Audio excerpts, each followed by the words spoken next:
New Thought Media Network. We are a global broadcast network of positive music, media, and entertainment, inspiring humanity's evolution along the journey of enlightenment and creating a world of love, peace, empowerment, and prosperity for all. New Thought Media Network. Positively inspiring.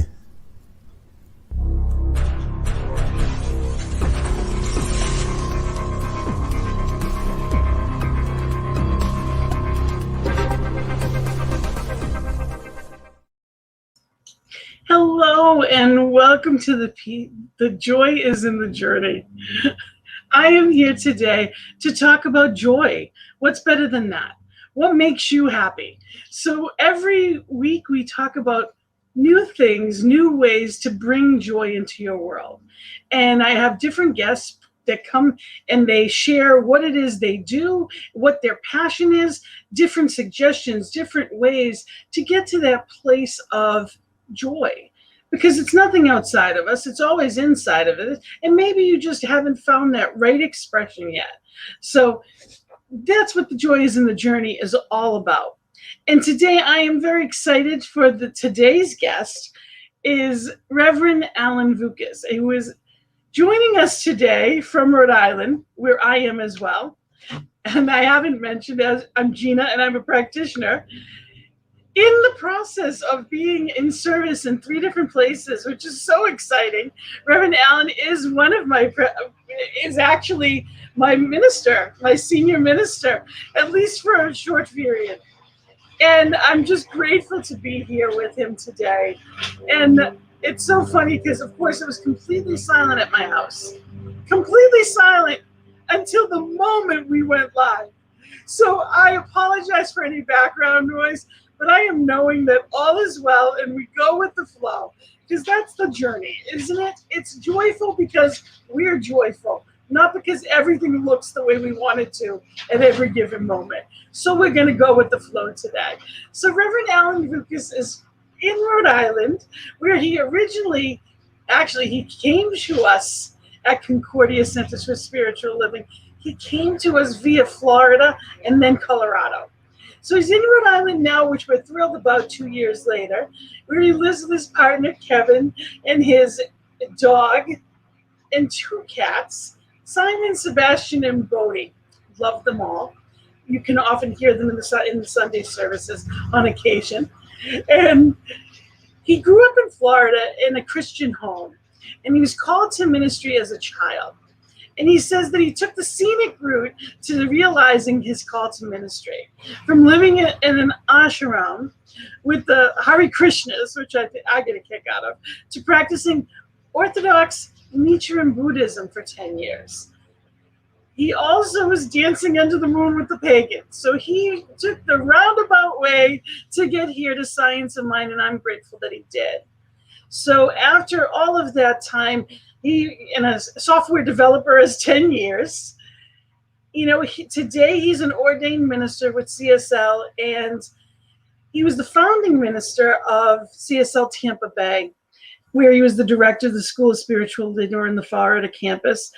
And as of 2019, we're privileged to say that he is the senior minister at Concordia Centers for Spiritual Living. And he also, which was exciting in the past month, has become a part of the CSL visioning team for our global community, which is also very exciting. He's very passionate about the science of mind, and because it transformed his life. And he brings that passion to his own growth and exploration, in which brings him tremendous joy. Today, we're going to connect with him about his work as a minister, but also a couple of his other passions, like Zen Tangle, which he does workshops on. And he also has a workshop coming up on Heart Map, which I look forward to hearing a lot more about. So I am thrilled to bring to you Reverend Alan Vukas. Welcome. Oh, welcome. Well, thank you. Thank you for having me. Thank you for having me. And it is all about the joy in the journey. So whether there's noise in the background or whatever it is, it's part of our journey and we're finding the joy in it. So thank you for inviting me and having me here, Gina. Thank you for coming. It's great to have you.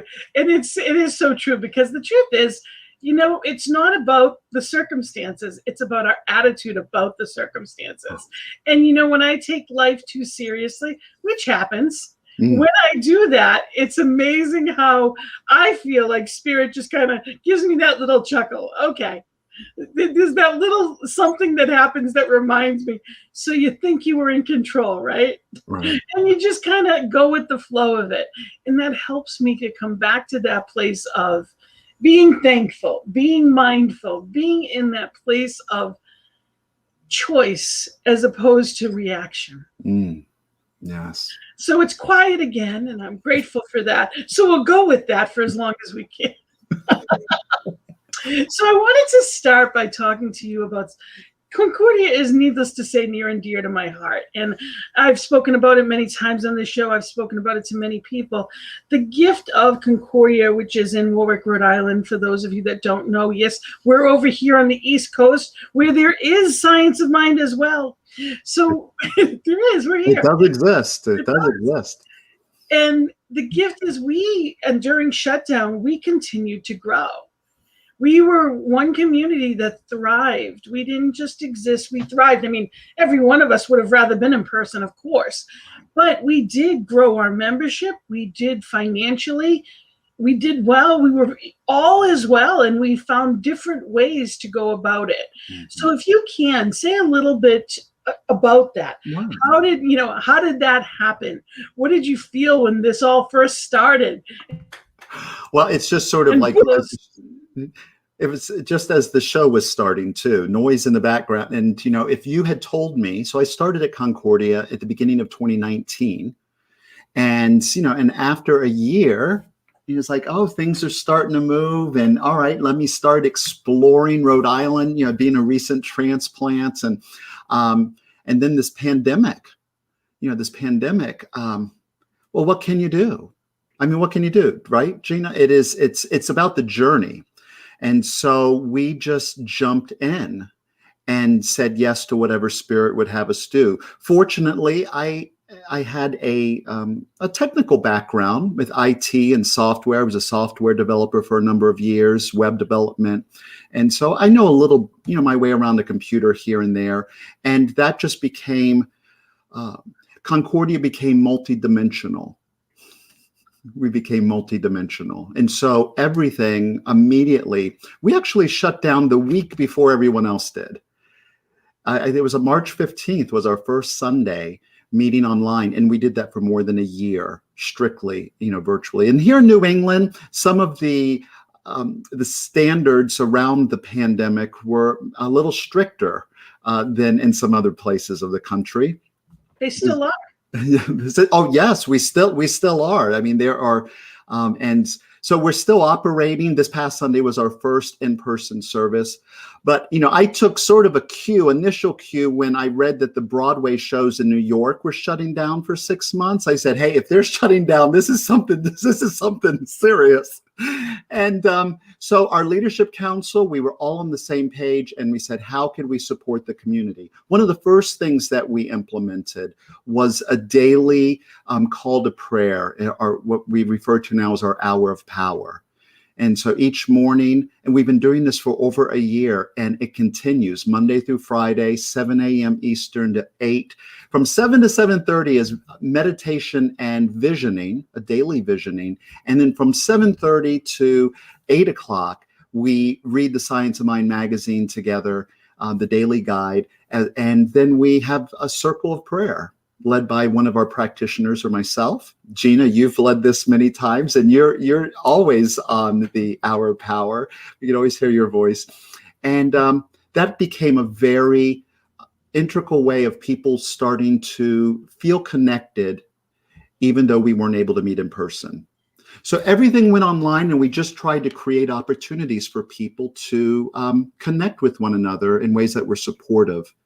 Through this year, it was, just as you were saying, we thrived. We thrived in a different way while it may not have been visible, because we weren't on the, meeting in person, but all of our groups and classes, I mean, our practitioner studies, I think 5 of their terms, we just completed a class, and 5 of their 6 terms were all online.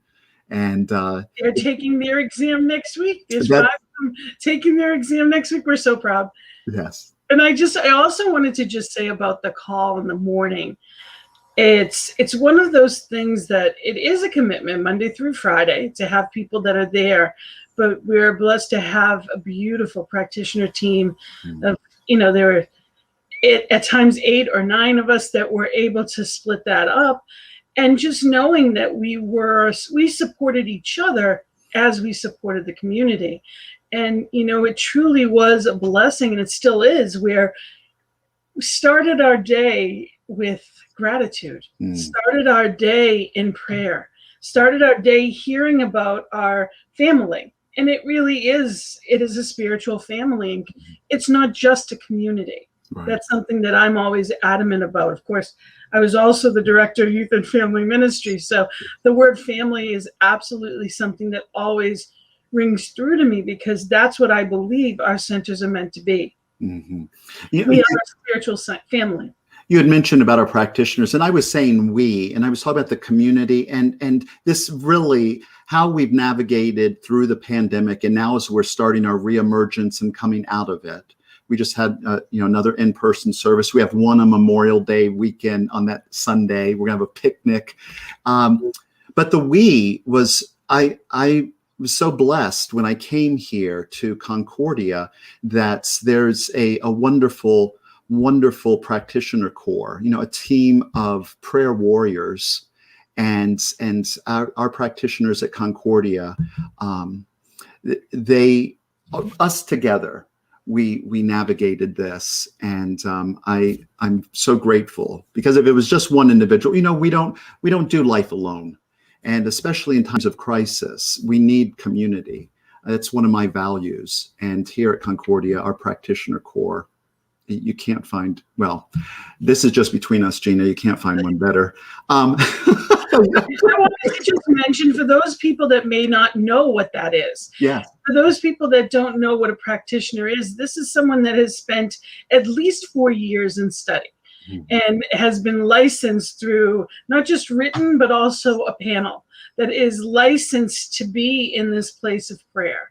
So it is something that people have worked towards, and being both in service to our community, but also to our minister, and knowing that it's a sacred position that we take, and we take it very seriously. And it's a beautiful thing to be able to have that consciousness of that family consciousness within it. So it's so important that, for the people that don't know a whole lot about Science of Mind, that might have just got some positive news, you turn on this station and you turn on these different shows that are on New Thought Media Network, and it's actually good news. It's positive ways to increase your joy, to increase your spirituality, to know that all of that is already there, and it's just allowing it to blossom. Yes. Yeah. I mean, that's right, because, if someone's not familiar with Science of Mind, the title of this show, The Joy is in the Journey. This is what Science of Mind speaks to, is that there is good already here right now. And so many times we have, we've been indoctrinated and programmed, domesticated, Don Miguel Ruiz calls it. We've been trained to look at outside of us for our good. Yes. And in Science of Mind, we know that there is, whether you call it God, spirit, source, the universe, the divine intelligence, whatever you're comfortable with, but there's this one field of love intelligence, and it's not way off over there and not here. The good is here right now. I call that destination happiness. Yes. Exactly. When I have this relationship, when I have this job, when I've achieved this much, that's destination. The thing about a destination happens, it's always somewhere else. Because even when you get there, then there's something else that goes with it.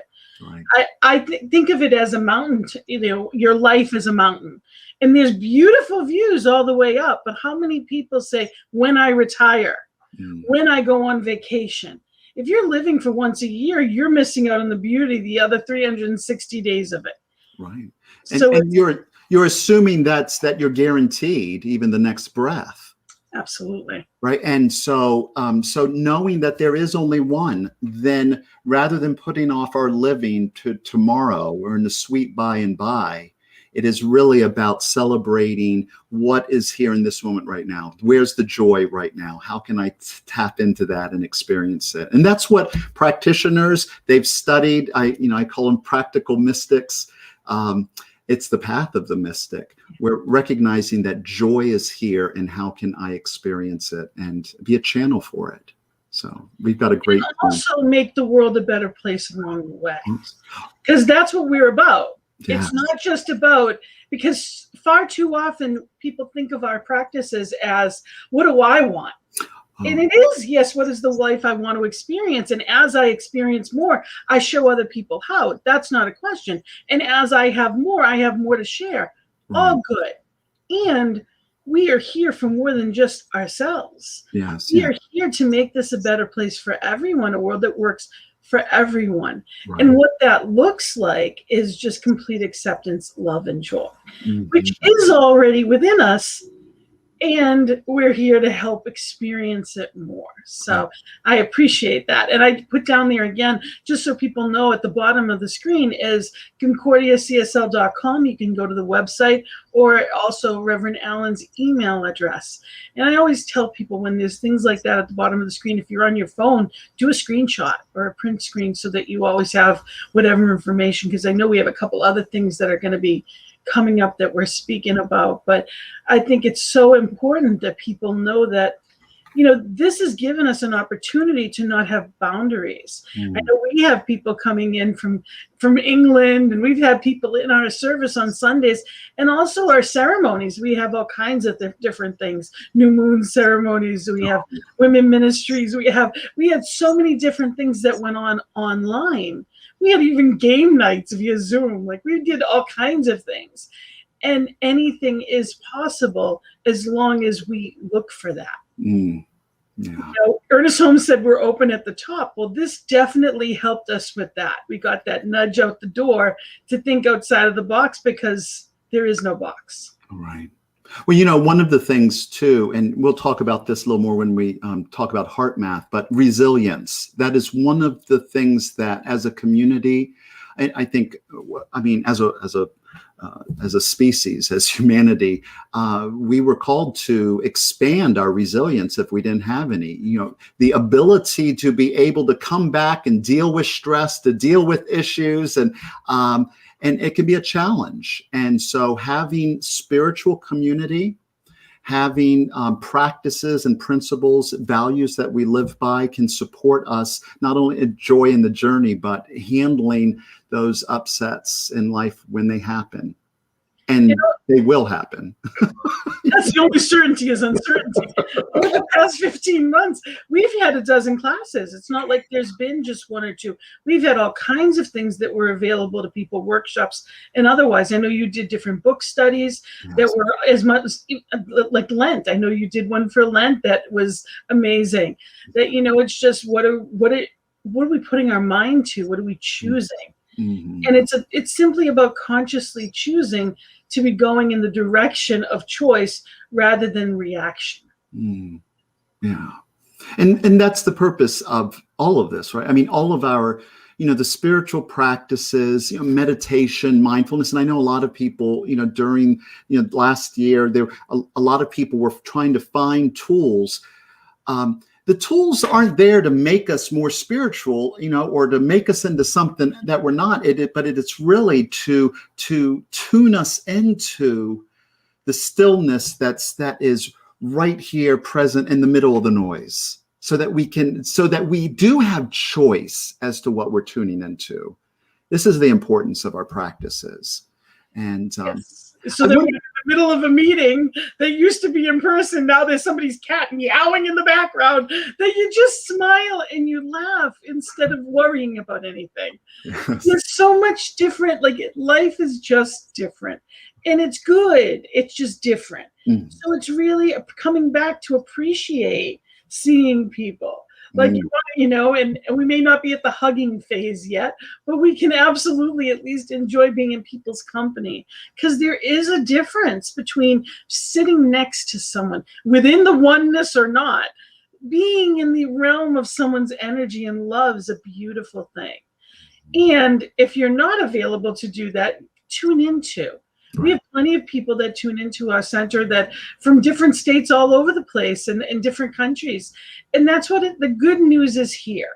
And whether that's here at Concordia or whether it's here on this network, and I know Mile High also is on this network on Sundays, and I believe Atlanta as well. So we've got there's different services, different messages, and it's finding that truth, that joy that brings and opens life up a little bit brighter. Right. Well, we believe in whatever works, right? We believe in whatever works. And so, while my path is that with Centers for Spiritual Living, and this has supported me in finding joy in the journey, and that, I'm sure the purpose of your show is to encourage everyone to find whatever it is that supports you and living that joy now. So Centers for Spiritual Living, great place.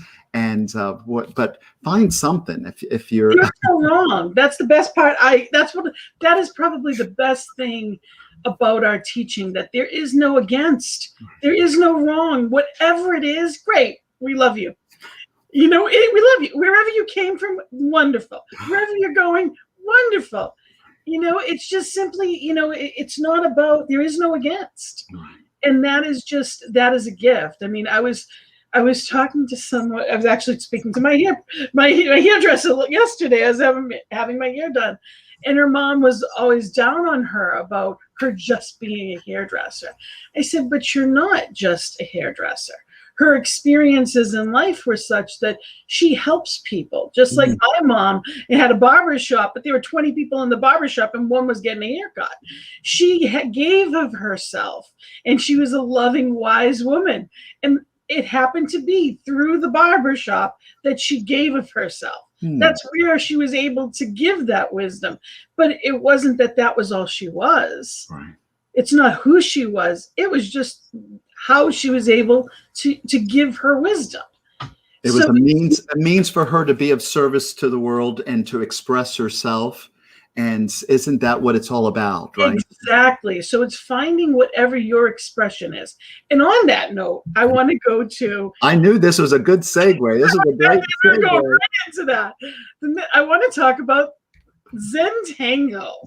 Tell me what that is. Well, Zentangle, and it's the Zentangle method, and it is the official definition of it is an easy to learn, relaxing, and fun way to create beautiful images by drawing structured patterns. May I show a picture? Yeah, of course, please do. I love that. Yeah. So these are 3.5-inch tiles and these are just some, it may look like doodles, but the difference between doodling and Zentangle, I would say Zentangle is like structured, intentional doodles. These are doodles that can be replicated and actually taught.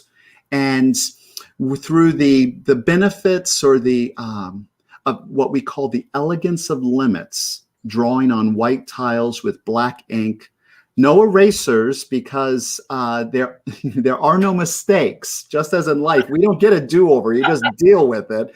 No, are those all yours? Those are all mine. Yeah, those are mine. And you may see on the wall behind me, over my head, I'm just going to shift my camera up a little. Yes. I have some of these are just a few of the tiles that I've drawn.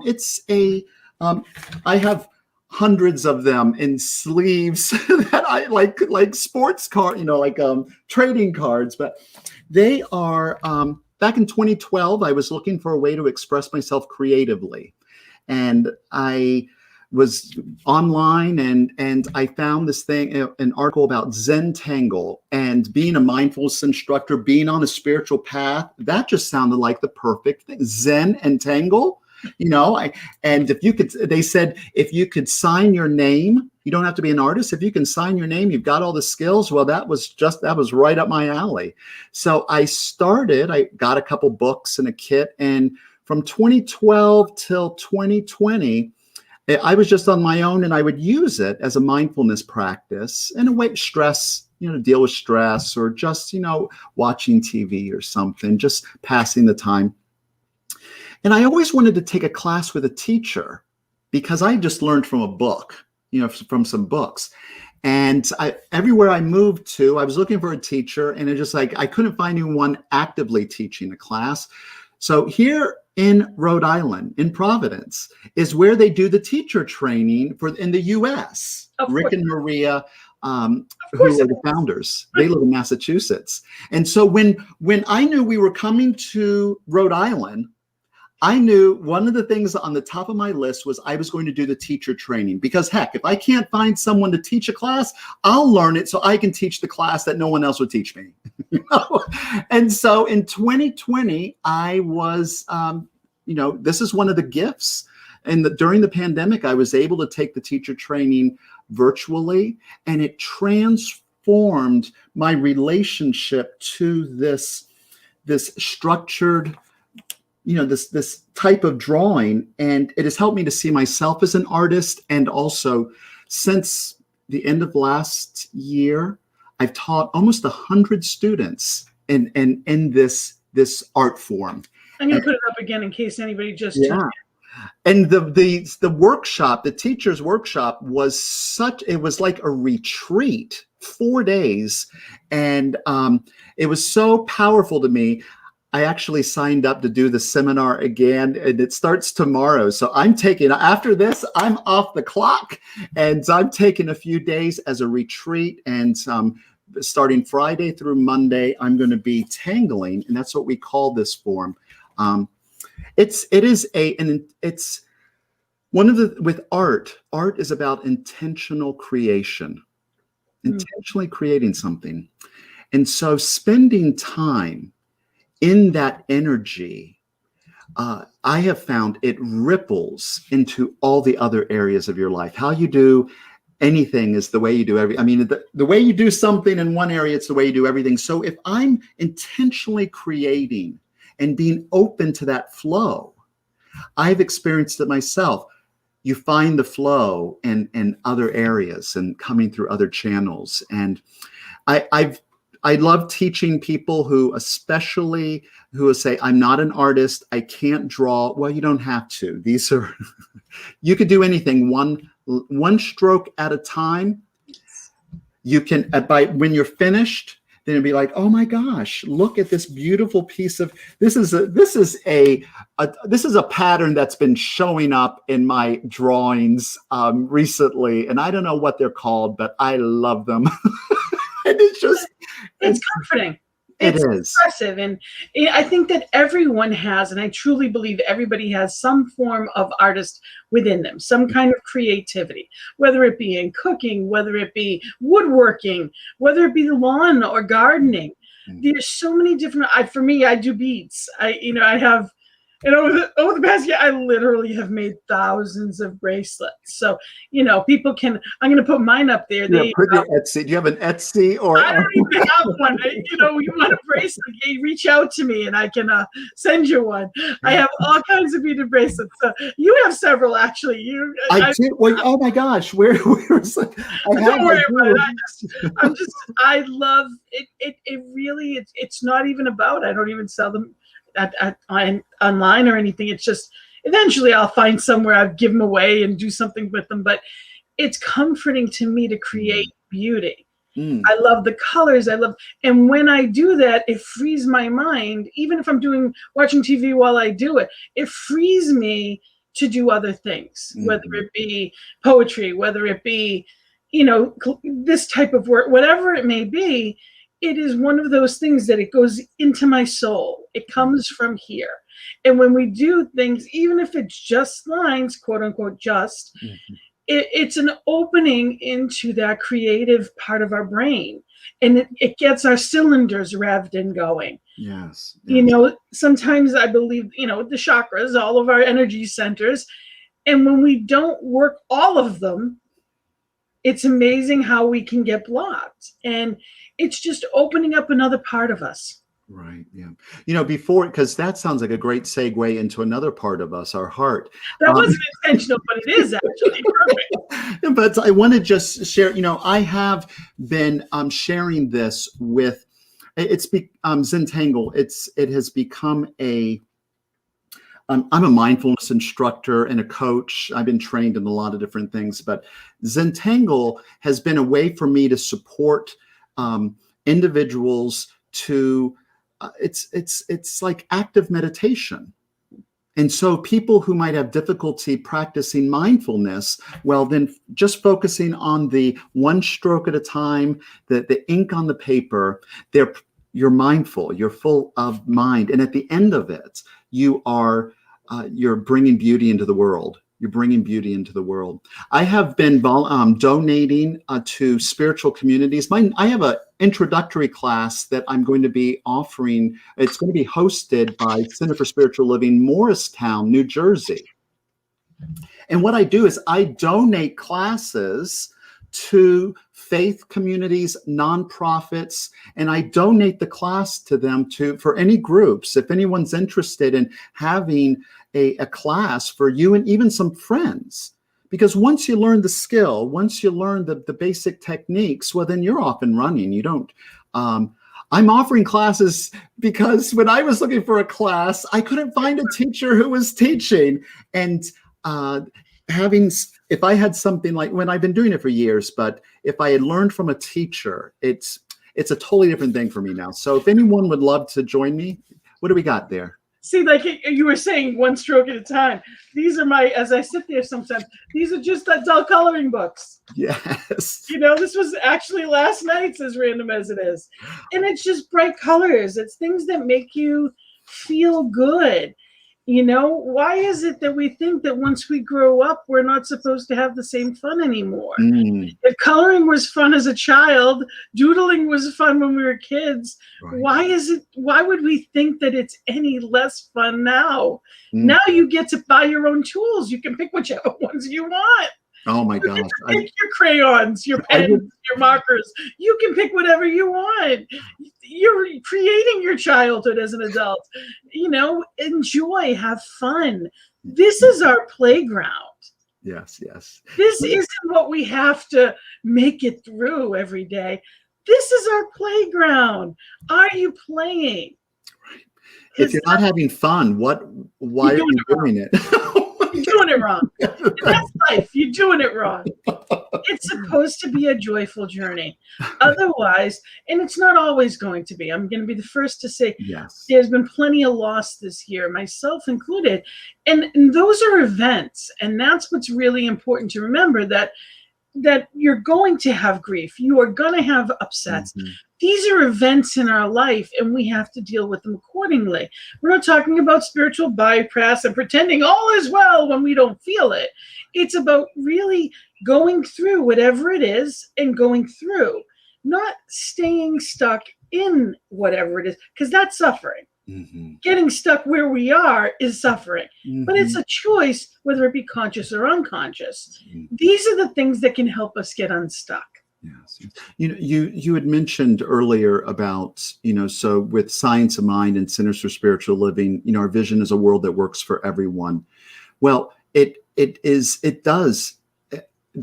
our vision, but that includes each and every one of us. Yes. So the world must work for us as well as individuals.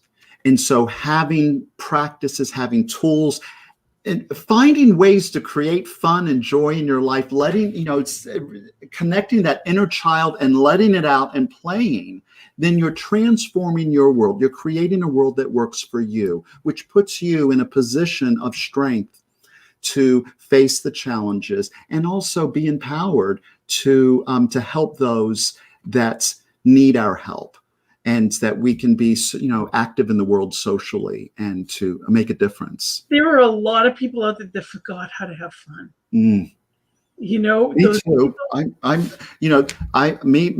Myself, the pandemic helped me get in touch with some of that. So there was a silver lining behind some of that, getting in touch with the essential things of for self-care. Zentangle was one of those for me. However it gets there, sometimes going through practitioner classes, the first time we had someone named Joe that was in our class that used to say, ouch, and we turn to God, that divine parent. It's like when things hurt, that's when we turn to spirit most.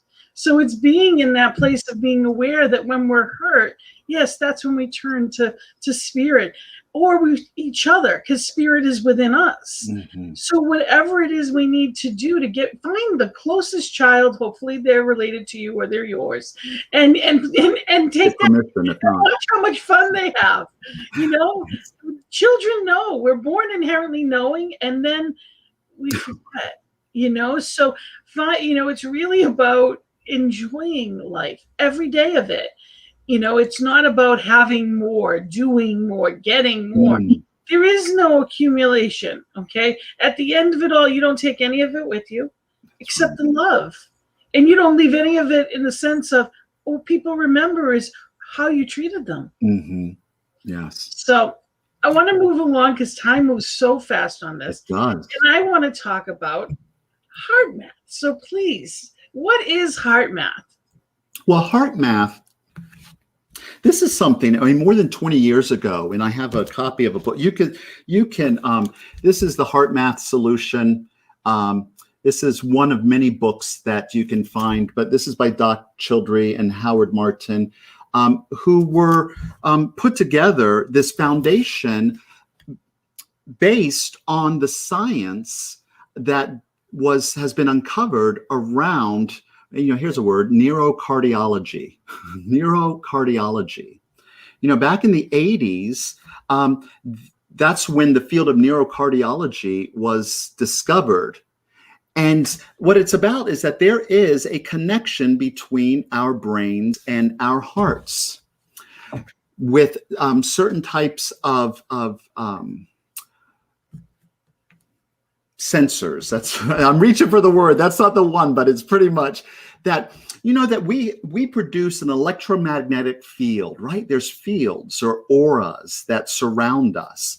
And what they have been able to test is that the aura that radiates from our heart can be detected more than 3 feet away from our bodies, while from our brains, from this area where we spend so much of our time and energy, it was just a few inches. And the more that they studied, they found that your heart communicates with your brain more than twice the amount of your brain communicating with your heart. We think that our brain is the driving everything. And there's more below the surface. Your heart has over 40,000 neurons. Where do you have neurons at? In your brain, right? But we also have them in our heart. Our heart is a type of brain. So many religions talk about, or even, when you feel sadness, when you feel joy, when you feel any of these heart emotions that we attribute to the heart, where do you normally sense them? But in the area of your heart. Well, with heart math has spent more than 20 years teaching some deceptively simple, and I say that deceptively simple techniques that establish a coherence between your brain and your heart. Why would that be important, having coherence? Well, there is an intelligence that is in our hearts, and we know this intuitively. We could just talk about this, that when we're in our brains and we're trying to Rubik's Cube, here we go, here's my giant Rubik's Cube. We're Rubik's Cubing and we're trying to figure things out, that if we pause and stop and drop into our hearts, whatever, just following your breath into that space, there is other intelligence that becomes accessible to you that may not have been accessible otherwise. When we're here in our heads trying to figure it out, dropping into our hearts, establishing a coherence. And this is all measurable. It's called heart rate variability. The heart rate variability, the beat to beat difference from one heartbeat to another, we can measure this. And when someone is in appreciation, when someone is in gratitude, when someone's experiencing love, there's a coherence. The heart rate variability is very smooth. You're able to access that heart intelligence. Well, and so practicing these simple techniques. First one, the simplest one is heart, and I'll lead y'all in just a moment, but practicing these can create some space between you and the Rubik's Cube so that you can allow to come to mind the intelligence that's wanting to be known from your heart, what you know from that higher self, that observer self. It only becomes accessible when you get out of your head. That's why we take time for mindfulness and meditation, Yes. because it's literally the computer of the brain. There's more to it. Right. And, we're in a society that really just looks at the brain and how it functions. There's more to do. It's not the beer, it's the doer. Yes. And we're human beings, not human doings. And it's learning how to practice different ways to be present in the presence. Because the presence is in our body. Yes. Not in what we're thinking about, because that's always somewhere else. Right. It's not in the planning. It's not in the strategizing. It's not in the manipulating. Coherence is when we're bringing our mind, our emotions, our heart into sync, and then we're living, from our wholeness. Yes. We're embodying our wholeness. We are more than just thinkers, right? We're more than just, thinking and figuring it out. And during this, so I was familiar with heart math. I've heard about it years ago. I think it was in What the Bleep. I think even they had mentioned it in that movie, What the Bleep. And I was like, that sounds a little gimmicky to me. I'm my father's son. And I could be a skeptic and I wish that I had tuned into these years ago, because you don't have to take a class. You can learn everything you want from in the book. There's different techniques. And that actually is available. I just want to mention to people that book is actually available. If you have Audible on an app on your phone, it's actually free. That you download that. So what was the name of it again? Oh, the Heart Math Solution. The Heart Math Solution. So just in case people are interested. And I also wanted to mention too that you're available for questions. So if people did have questions for you at any point, we are live. You are welcome to ask questions. And if you're watching this on a playback, where you can always contact us, as far as whether it be yourself or myself, if they wanted to contact, that's your contact information, or if they wanted to contact me at any given point, or a comment on the show or anything like that, this way that they have the availability, they can always reach out to you. Mm-hmm. And you actually have a workshop coming up as well. I do. I'm going to, because this has been so impactful in my life. Here over these past few months, as far as I've practiced mindfulness for years, and I can put this up. There's a little bit more to me in my own life. We believe in whatever works, but I am having a workshop or a play shop, an experiential, on Wednesday, June 9th, 7 p.m. It's free. If you go to alanvukas.com/heart, it'll take you right to the registration page, so you get the Zoom link. And I'm going to be walking people through a couple of the techniques, and then answering questions around this. It has changed the baseline for me, and from reacting to responding. And it has just been surprising in my interpersonal relationships. One of the things in Heart Math we talk about, because I'm being trained right now as a mentor. I'm going through a certification with them because I want to share this with others. I wish I knew about this. I knew about it. I just was skeptical. I wish I had practiced and dipped my toe in. And sometimes we're not ready. That's one there of the you go. There are different points in our life that we couldn't have heard this sooner because it wouldn't have meant anything to us.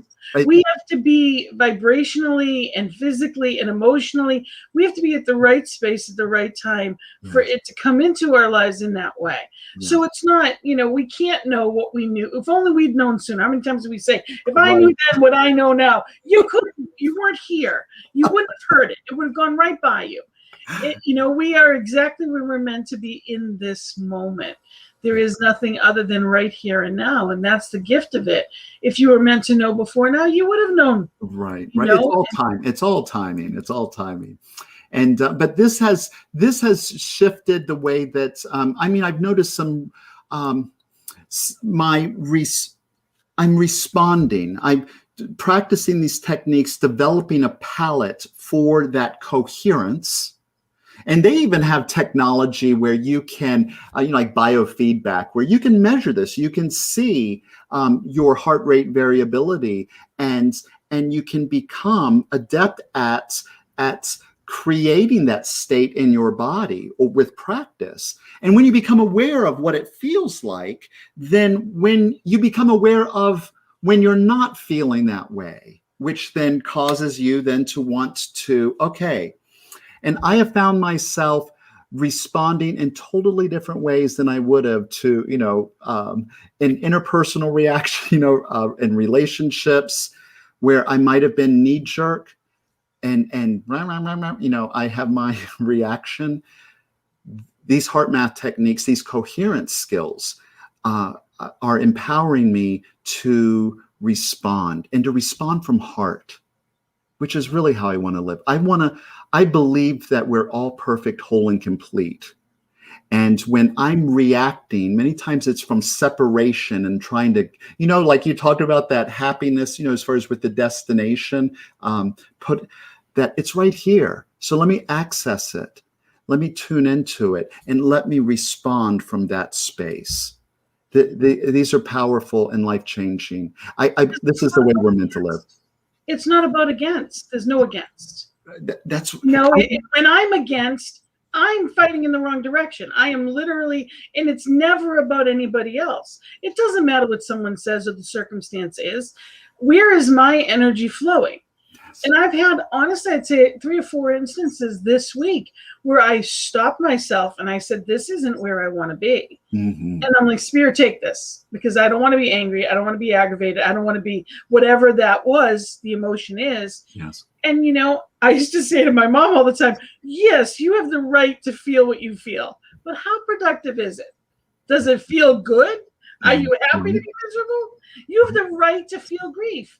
Are you happy with it? Do you want to stay there? It's that good. Do you want to be right and miserable, or do you want to just let go?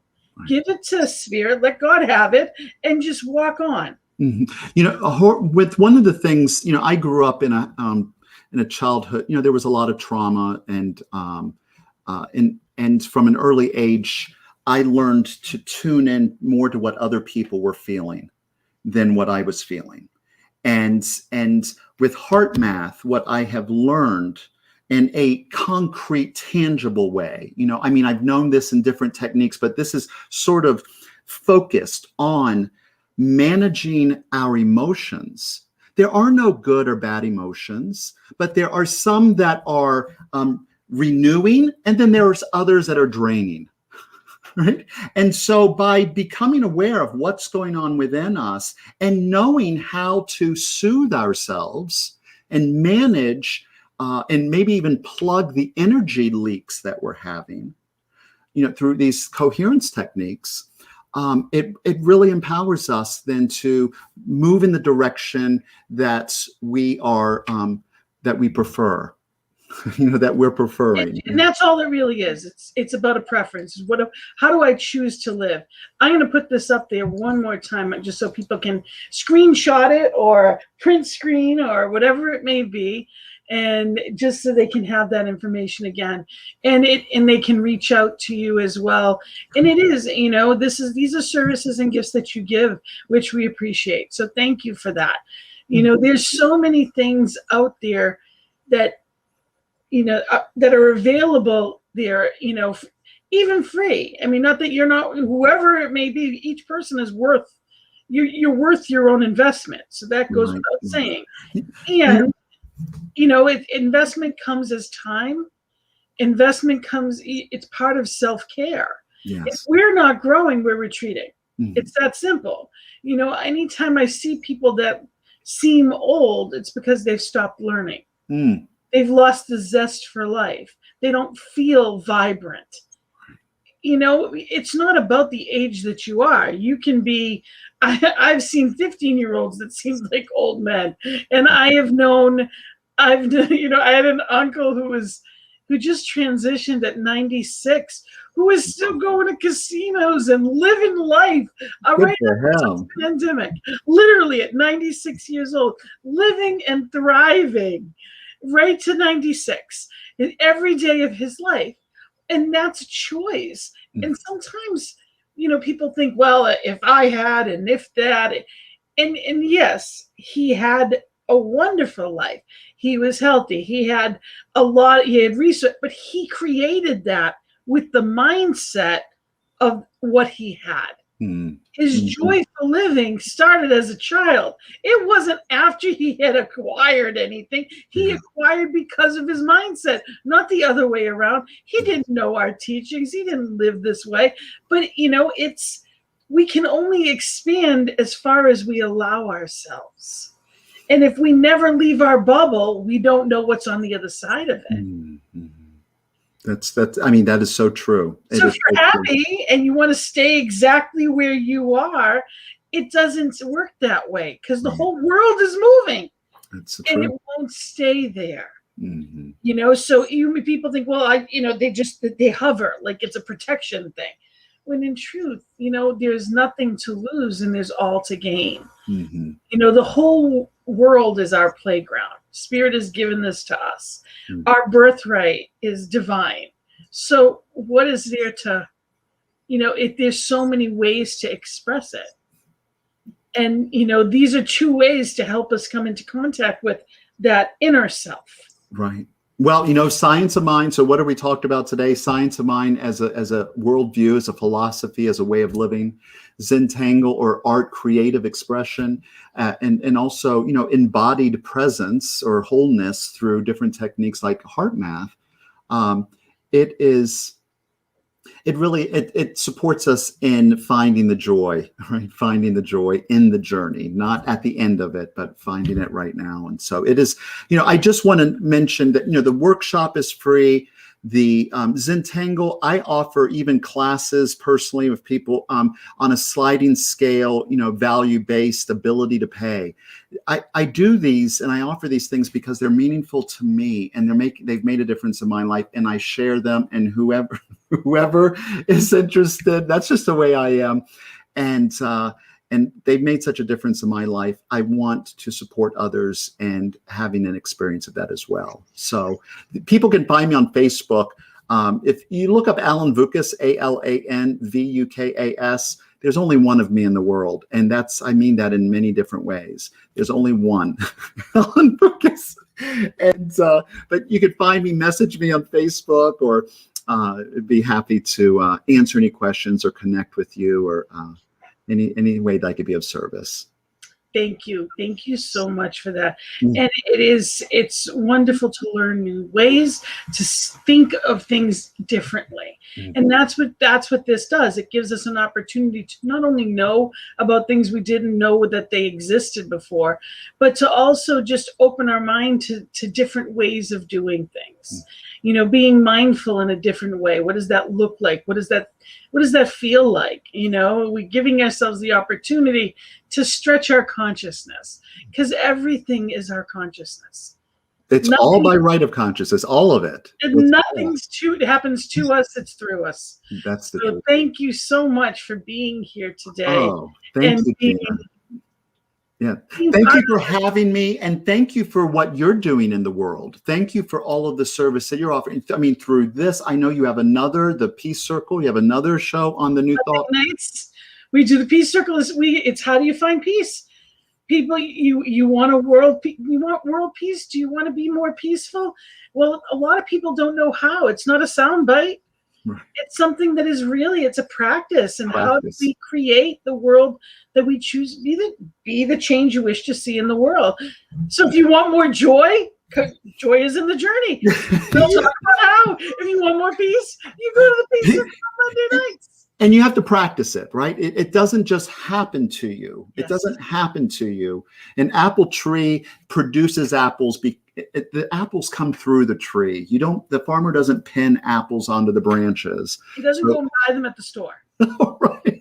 That's right. But so, Gina, thank you so much for all that you do. Thank you. It's a gift to be here with you. I greatly appreciate it. I encourage people, remember, whether it's Zentangle or whether it's the Heart Math or Concordia, just, come in and, come to Sunday service. And it's always available online. People can go look up Concordia CSL on Facebook, and there's all kinds of information there. So thank you for being here, Reverend Ellen. It's a gift to have you here with me. Have a wonderful afternoon. And every afternoon. So thank you for being here with us at The Joy is in the Journey. I want to let you know that we are here because of New Thought Media Network.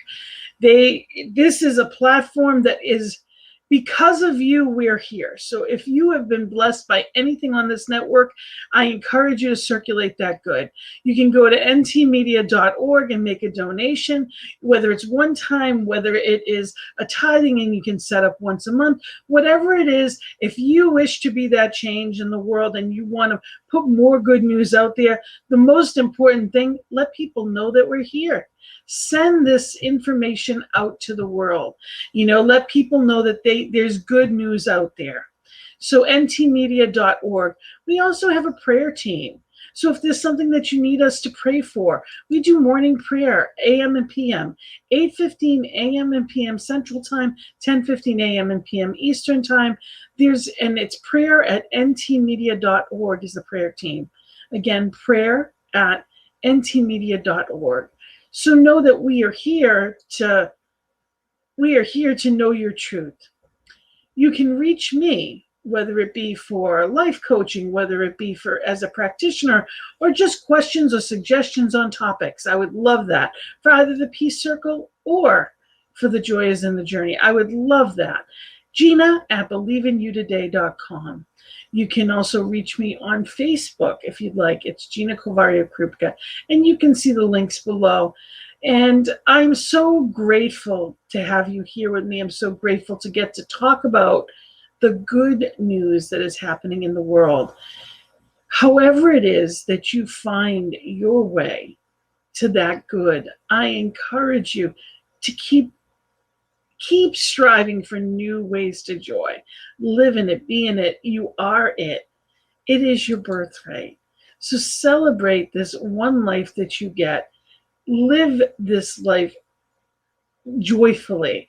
It's not about a destination. It's about right here, being present in that choice, right here and right now.